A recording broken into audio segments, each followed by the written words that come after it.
ആത്മശക്തിയെ ഇറങ്ങി എന്നിൽ വാ, ഇറങ്ങി എന്നിൽ വാ, മഴ പോലെ പെയ്തിറങ്ങി വാ, മഴ പോലെ പെയ്തിറങ്ങി വാ. കർത്താവായ യേശുക്രിസ്തു നമ്മെ അനുഗ്രഹിക്കട്ടെ. യാക്കോബിന്റെ ലേഖനം 4-ാം അധ്യായം അതിൻ്റെ 7-ാം വാക്യത്തിൽ പറയുന്നു, ആകയാൽ നിങ്ങൾ ദൈവത്തിന് കീഴടങ്ങുവിൻ, പിശാചിനോട് എതിർത്ത് നിൽപ്പിൻ, എന്നാൽ അവൻ നിങ്ങളെ വിട്ട് ഓടിപ്പോകും. അപ്പോൾ ദൈവത്തിന് വിധേയരാകുവിൻ, പിശാചുക്കളോട് ചെറുത്തു നിൽപ്പിൻ. നമ്മൾ പിശാചിനോട് ചെറുത്തു നിന്നാൽ പിശാച് ഓടി അകന്ന് മാറിക്കളയും, അവൻ മറഞ്ഞു മാറിപ്പോകും. ഹല്ലേലൂയ. അപ്പോൾ ശത്രുവായ പിശാചിനെ തോൽപ്പിക്കാൻ വേണ്ടിയാണ് നാം ദൈവത്തിന് കീഴടങ്ങുന്നത്. അപ്പോൾ നമ്മുടെ സ്വന്തം ശക്തിയാൽ പിശാചിൻ്റെ തന്ത്രങ്ങളോട് എതിർത്തു നിൽക്കുവാൻ നമുക്ക് കഴിയത്തില്ല. അപ്പോൾ പിശാച് കൂടുതലും മനുഷ്യരെയാണ് ഉപയോഗിക്കുന്നത്. ചിലർ പിശാചുക്കളുമായി നല്ല ബന്ധമാണ് ഉള്ളത്. അപ്പോൾ സാത്താനെ ഉപയോഗിച്ച് നമുക്ക് എതിരെ പോരാട്ടങ്ങൾ നടത്തുന്നവർ ഉണ്ട്. പുതിയ നിയമത്തിലും പഴയ നിയമത്തിലും പിശാചിനെ അഥവാ സാത്താനെ കുറിച്ച് പറയുന്നുണ്ട്. സക്കറിയ പ്രവാചകന്റെ പുസ്തകം 3-ാം അധ്യായം അതിൻ്റെ 1-ാം വാക്യത്തിൽ, അനന്തരം അവൻ എനിക്ക് മഹാപുരോഹിതനായ യോശുവ യഹോവയുടെ ദൂതൻ്റെ മുമ്പിൽ നിൽക്കുന്നതും സാത്താൻ അവനെ കുറ്റം ചുമത്തുന്നതും കാണിച്ചു തന്നു. യഹൂദ ശേഷിപ്പിൻ്റെ മഹാപുരോഹിതനായ യോശുവ യഹോവയുടെ ദൂതൻ്റെ മുമ്പാകെ നിൽക്കുമ്പോൾ സാത്താൻ യോശുവയെ കുറ്റപ്പെടുത്തുവാൻ സമീപത്ത് നിൽക്കുകയാണ്. അപ്പോൾ പ്രവാചകൻ അത് ദർശിക്കുകയാണ്. അപ്പോൾ സാത്താൻ കുറ്റം പറയാൻ വന്നത് എന്തിന്?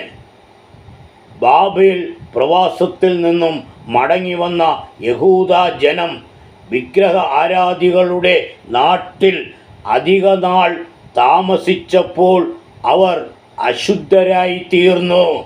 ഹല്ലേലൂയ. അങ്ങനെ അവരുടെ ഇടയിൽ ഉണ്ടായിരുന്ന ജോഷുവയുടെ മുഷിഞ്ഞ വസ്ത്രം, ഹല്ലേലൂയ, അത് കണ്ടിട്ട് സാത്താൻ കുറ്റം പറയുവാൻ തുടങ്ങി. അവൻ അപരാധം പറയുവാൻ തുടങ്ങി. പക്ഷേ ദൈവം സാത്താനെ ശാസിച്ചു. അപ്പം ദൈവത്തിന് കീഴടങ്ങുക, പിശാചിനോട് എതിർത്ത് നിൽക്കുക. ഹവ്വയെ സാത്താൻ പരീക്ഷിക്കുകയും വിജയിക്കുകയും ചെയ്യുകയുണ്ടായി. ഇയ്യോബിൻ്റെ പുസ്തകത്തിൽ 1-2 അധ്യായങ്ങളിൽ യഹോവയുടെ സന്നിധിയിൽ നിൽക്കുവാൻ ചെന്ന ദൈവപുത്രന്മാരുടെ കൂട്ടത്തിൽ സാത്താനും ചെന്നു നിന്നു. ഹല്ലേലൂയ. അപ്പോൾ സാത്താൻ്റെ പ്രത്യക്ഷത, അപ്പോൾ സാത്താൻ അലറുന്ന സിംഹമായും വെളിച്ചദൂതനായും പ്രത്യക്ഷപ്പെടുന്നുണ്ട്. ഹല്ലേലൂയ. അപ്പം ദൈവകൃപ ഉള്ളവർക്ക് അത് ദർശിക്കുവാൻ കഴിയും. ഹല്ലേലൂയ. അപ്പം മനുഷ്യനെയും സാത്താൻ ഉപയോഗിക്കുന്നുണ്ട്. അപ്പം കർത്താവായ യേശുക്രിസ്തുവിനെയും ശിഷ്യനായ പത്രോസിനെയും പരീക്ഷിച്ചു നോക്കി, നടന്നില്ല. ഹല്ലേലൂയ.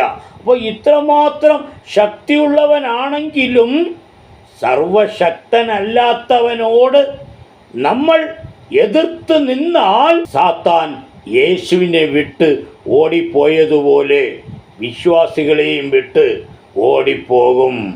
മത്തായിയുടെ സുവിശേഷം 4-ാം അധ്യായം അതിൻ്റെ 10-ാം വാക്യത്തിൽ യേശു അവനോട്, സാത്താനെ, എന്നെ വിട്ടു പോ, നിന്റെ ദൈവമായ കർത്താവിനെ നമസ്കരിച്ച് അവനെ മാത്രമേ ആരാധിക്കാവൂ എന്ന് എഴുതിയിരിക്കുന്നുവല്ലോ എന്ന് പറഞ്ഞു.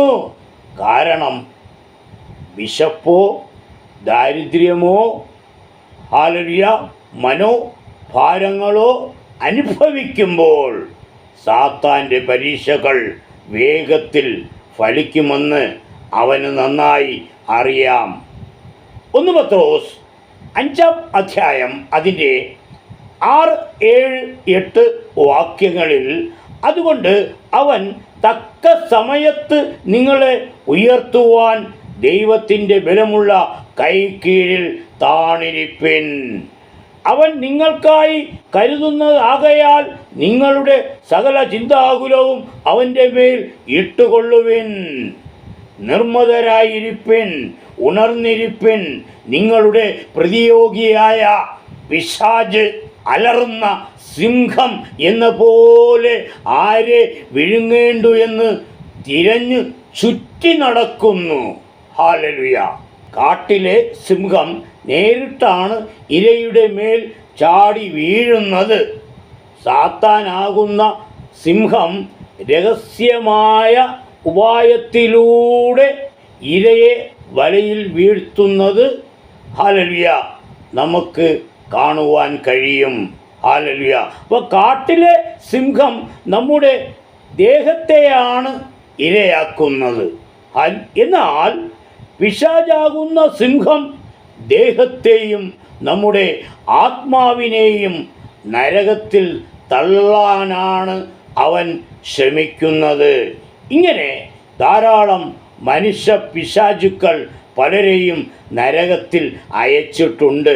പലരെയും നരകത്തിൽ തള്ളുവാൻ അലറുന്ന മുഖം ദർശിക്കാൻ ഹല്ലേലൂയ നമുക്ക് ഹല്ലേലൂയ കാണുവാൻ കഴിയും. തീയമ്പുകൾ എത്ര അയച്ചാലും എടാ ദുഷ്ട പിശാചേ, മനുഷ്യ പിശാചേ, ഹല്ലേലൂയ നിനക്ക് ഹല്ലേലൂയ തകർക്കുവാൻ കഴിയത്തില്ല. നീയും നിന്റെ കുടുംബവും നീ നടത്തുന്ന സാത്താൻ സഭയും ദൈവം നശിപ്പിച്ച് തന്നെ ഹല്ലേലൂയ കളയും. ഇപ്പോൾ അവൻ അലറുന്ന സിംഹമായി, മനുഷ്യ പിശാചായി, വെളിച്ചദൂതൻ്റെ വേഷത്തിലും പ്രത്യക്ഷപ്പെട്ടുകൊണ്ടിരിക്കുന്നു. അപ്പോൾ യേശു പിശാചുമായി പോരാടി. മത്തായിയുടെ സുവിശേഷം 4-ാം അധ്യായം അതിൻ്റെ 1-ാം വാക്യത്തിൽ അനന്തരം പിശാചിനാൽ പരീക്ഷിക്കപ്പെടുവാൻ യേശുവിനെ ആത്മാവ് മരുഭൂമിയിലേക്ക് നടത്തി. ഹല്ലേലൂയ. അപ്പോൾ യേശു കർത്താവ് പിശാചിനാൽ പരീക്ഷിക്കപ്പെട്ടു. ഹല്ലേലൂയ. മത്തായിയുടെ സുവിശേഷം 16-ാം അധ്യായം അതിൻ്റെ 23-ാം വാക്യത്തിൽ പറയുന്നത് യേശു പത്രോസിനോട് സാത്താനെ എന്നെ വിട്ട് പോ, നീ എനിക്ക് ഇടർച്ചയാകുന്നു, നീ ദൈവത്തിൻ്റേതല്ല മനുഷ്യരുടേതാണത്രേ കരുതുന്നത് എന്ന് പറഞ്ഞു. അപ്പോൾ പത്രോസ് യേശുവിന് സംഭവിക്കാൻ പോകുന്ന മരണത്തെ തടയാൻ ശ്രമിച്ചപ്പോഴാണ് യേശു പത്രോസിനെ ശാസിച്ചത്. യൂദാ സ്കറിയോത്ത യേശുവിനെ ഒറ്റി. ഹല്ലേലൂയ. അപ്പോൾ സാത്താൻ്റെ ഒറ്റുകാർ, കള്ളപ്രവാചകന്മാർ ധാരാളം നമ്മുടെ കേരളത്തിനകത്ത് ഉണ്ട്. ഇപ്പോഴും അവർ പ്രവർത്തിച്ചു കൊണ്ടിരിക്കുകയാണ്. എല്ലാവിധ പ്രവൃത്തികളുടെയും പിന്നിൽ പിശാചിൻ്റെ കൈകളാണ്. അപ്പം മനുഷ്യ പിശാചിൻ്റെ പ്രവൃത്തികൾ വേറെയും ഉണ്ട്. അപ്പോസ്തലനായ പൗലോസ് എഫേസ്യർ ലേഖനം 4-ാം അധ്യായം അതിൻ്റെ 27-ാം വാക്യത്തിൽ പിശാചിന് ഇടം കൊടുക്കരുത്. ഹല്ലേലൂയ. കള്ളപ്രവാചകന്മാരെ നമ്മുടെ ഭവനങ്ങളിൽ ഹല്ലേലൂയ വിളിച്ചുകൊണ്ട് വരരുത്. ഹല്ലേലൂയ. ഹല്ലേലൂയ. അപ്പോൾ പിശാചിന് ഇടം കൊടുത്താൽ ഹല്ലേലൂയ അവർ നമ്മെ മൊത്തത്തിൽ വിഴുങ്ങിക്കളയും. ഹല്ലേലൂയ. അതുകൊണ്ട് ഇവിടെ പറയുകയാണ് ഹല്ലേലൂയ കള്ളപ്രവാചകന്മാരെ സൂക്ഷിക്കണമെന്ന്.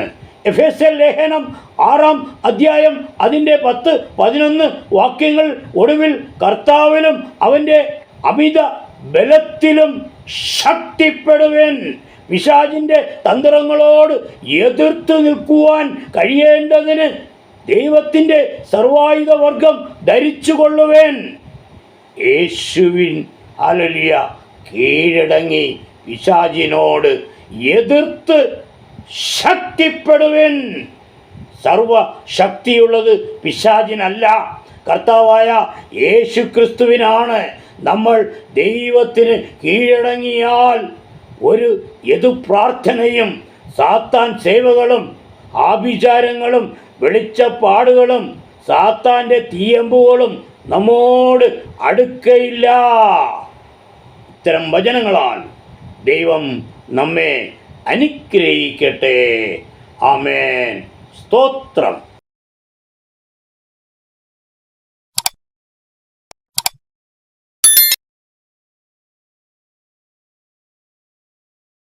ശക്തിയെ ഇറങ്ങി എന്നിൽ വാ, ഇറങ്ങി എന്നിൽ വാ, മഴ പോലെ പെയ്തിറങ്ങി വാ, മഴ പോലെ പെയ്തിറങ്ങി വാ.